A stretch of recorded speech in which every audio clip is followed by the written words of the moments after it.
नमस्कार। आज हम एक ऐसे संकट की बात करेंगे जो हमें दिखाई तो नहीं देता, लेकिन हमारी जिंदगी पर उसका असर बहुत ही गहरा है। जी हां, हम बात कर रहे हैं भारत के वायु प्रदूषण की। आइए इस गंभीर मुद्दे की परतों को खोलते हैं। ये नंबर देखिए, सच में ये चौंकाने वाला है। जरा सोचिए, 2023 की वर्ल्ड एयर क्वालिटी रिपोर्ट बताती है कि दुनिया के 100 सबसे प्रदूषित शहरों में से 83 शहर अकेले भारत में हैं। ये कोई एक दो शहरों की कहानी नहीं है, बल्कि एक राष्ट्रव्यापी संकट है। अब इस आंकड़े को देखिए, 14 करोड़ लोग। ये संख्या इतनी बड़ी है कि कई देशों की कुल आबादी भी इससे कम होगी। और ये सब लोग हर रोज जानलेवा हवा में सांस ले रहे हैं। ये किसी खामोश स्वास्थ्य आपदा से कम नहीं है। तो सवाल ये उठता है कि ये जो वायु प्रदूषण है, ये अदृश्य दुश्मन आखिर है क्या चीज? और हमें कैसे पता चलता है कि हवा कितनी खराब है? चलिए इसे समझने की कोशिश करते हैं। सीधे साधे शब्दों में कहें तो वायु प्रदूषण का मतलब है हवा में जहरीले कणों और गैसों का मिल जाना।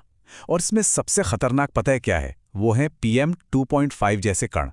ये इतने इतने बारीक होते हैं कि हमारे बाल की मोटाई से भी कई गुना छोटे होते हैं। और यही वजह है कि ये हमें दिखते नहीं, पर हमारी सांसों के जरिए सीधे शरीर के अंदर पहुंच जाते हैं। अब सवाल ये है कि जब हम प्रदूषण को देख ही नहीं सकते, तो पता कैसे चले कि हवा कितनी खराब है? भाई, इसका जवाब है एयर क्वालिटी इंडेक्स यानी AQI में। एयर क्वालिटी इंडेक्स या AQI एक बड़ा ही सिंपल लेकिन कमाल का टूल है। ये करता क्या है कि सारे मुश्किल साइंटिफिक डेटा को एक आसान से नंबर और रंग में बदल देता है।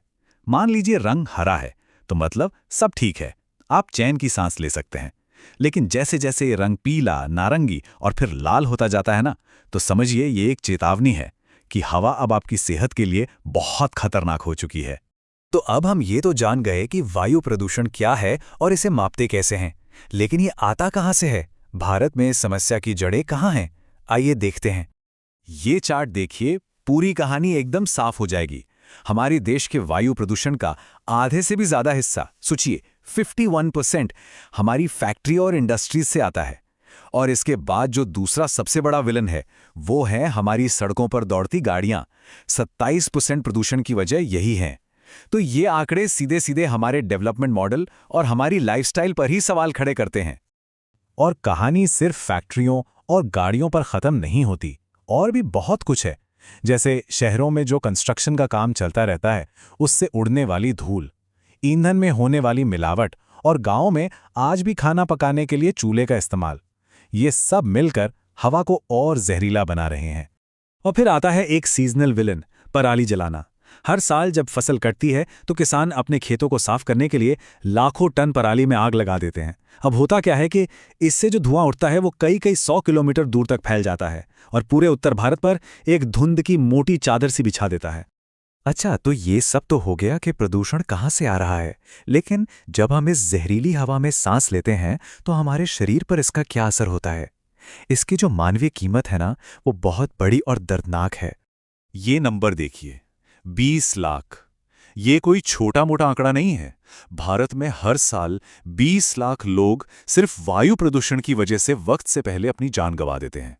ये एक खामोश महामारी की तरह है जो चुपचाप हमारी जिंदगियां छीन रही है। और पता है, ये जो जहरीली हवा में अदृश्य कण होते हैं, ये सिर्फ हमारे फेफड़ों तक नहीं रुकते।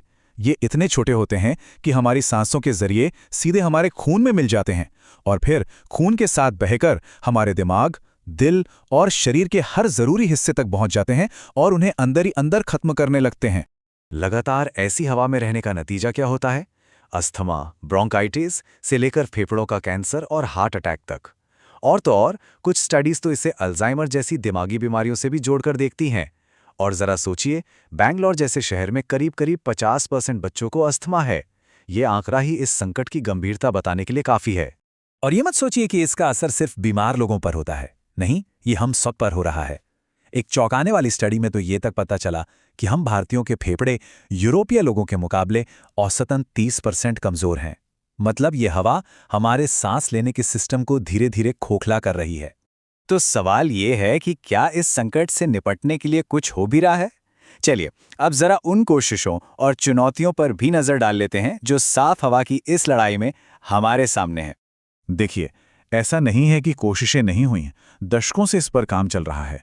1981 में एक कानून बना, फिर 2015 में AQI लॉन्च हुआ ताकि लोगों को पता चले कि हवा कितनी खराब है, और 2019 में नेशनल क्लीन एयर प्रोग्राम भी शुरू किया गया।